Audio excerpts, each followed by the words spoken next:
Ago, on March 29th, at about 2 a.m. on Chicago's West Side, residents reported hearing a series of gunshots. They called the police, and the police came. When they got there, body cam footage showed later, a 13-year-old boy called Adam Toledo started running. Shortly after, he pulled out a gun and started to toss it behind a fence. In that instant, the pursuing officer fired one shot and killed Adam Toledo.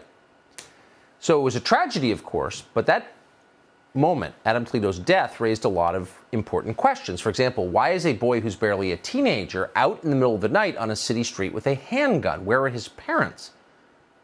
But no one in charge of the city of Chicago seemed interested in any way in exploring that or any related question. How do you get a society like that? Nobody cared.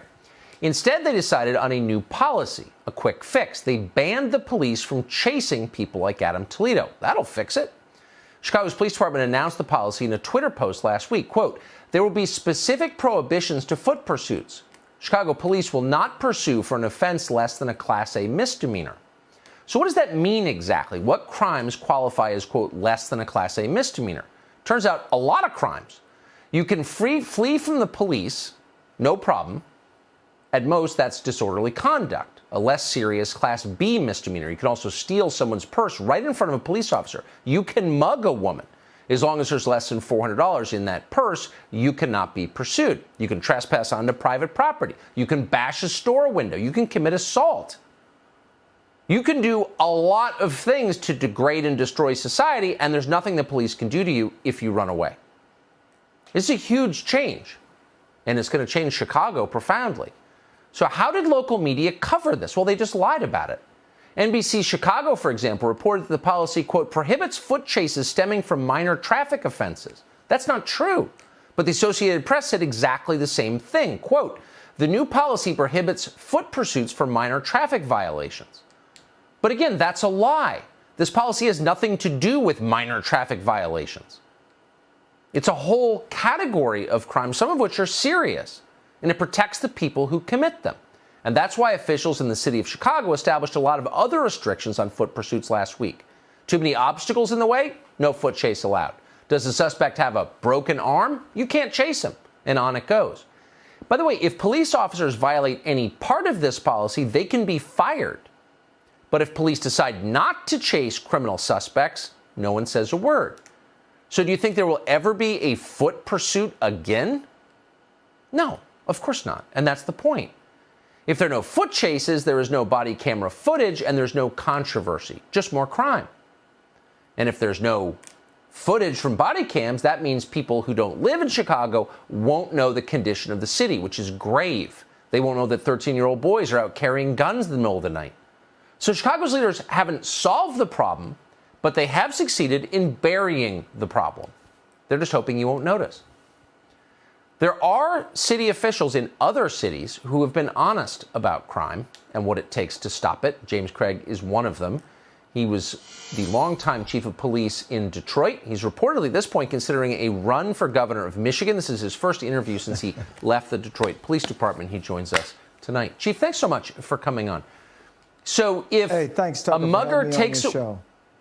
Oh, well, we're honored, as always. If a woman is mugged and she's got less than $400 in her purse, police can't chase the mugger. What do you think that will do to Chicago or any city with that policy?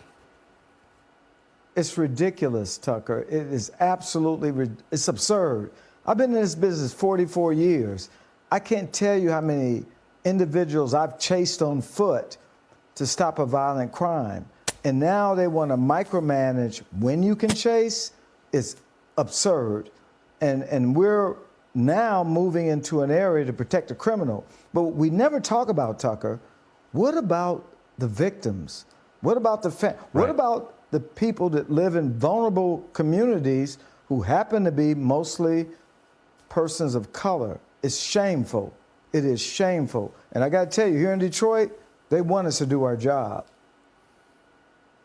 So that was my next question. What do you think people who live in neighborhoods where there's a fair amount of crime, or in some cases a lot of crime, what do you think they think of this?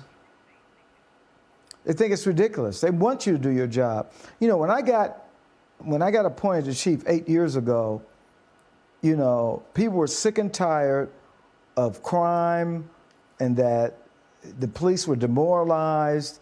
And so we went in and very effectively and assertively took back our streets.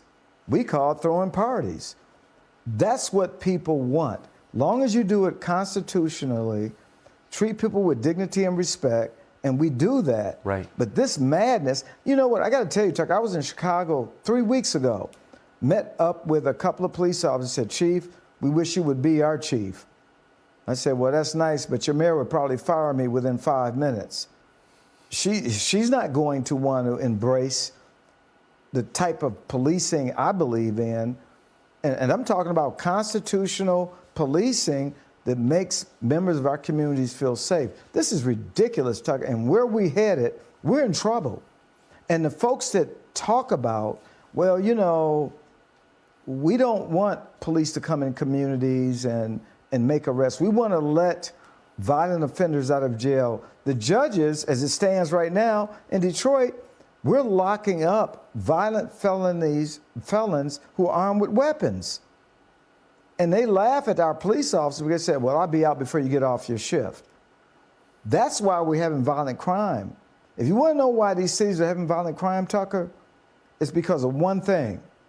The judges are embracing this bail reform and they're not using common sense. I'll say it, and I've continued to say it. It's wrong. They're public servants just like I was. I'm accountable to the people. What about the prosecutors? What about the victims? Who is talking to the victims, Tucker? Not one person. It's sad. Our profession is in a crisis. A small number of people commit an overwhelming percentage of the crime, and if they're out on the street, then you're going to have a lot of crime. It sounds like that's what you're saying. Absolutely. And what I'm suggesting is talk to the victims, talk to the families, make reasonable common sense decisions on who should be allowed out. Right now, I'm told there are 13 individuals who were charged with premeditated murder out walking the streets of Detroit. Shameful. And it's not just Detroit. When you look at all these cities, talk about New York, talk about Chicago, this is across. So who are we supporting? The criminals. And then the ACLU comes out against me and said, well, Chief, you got it wrong. No, you live in a gated community.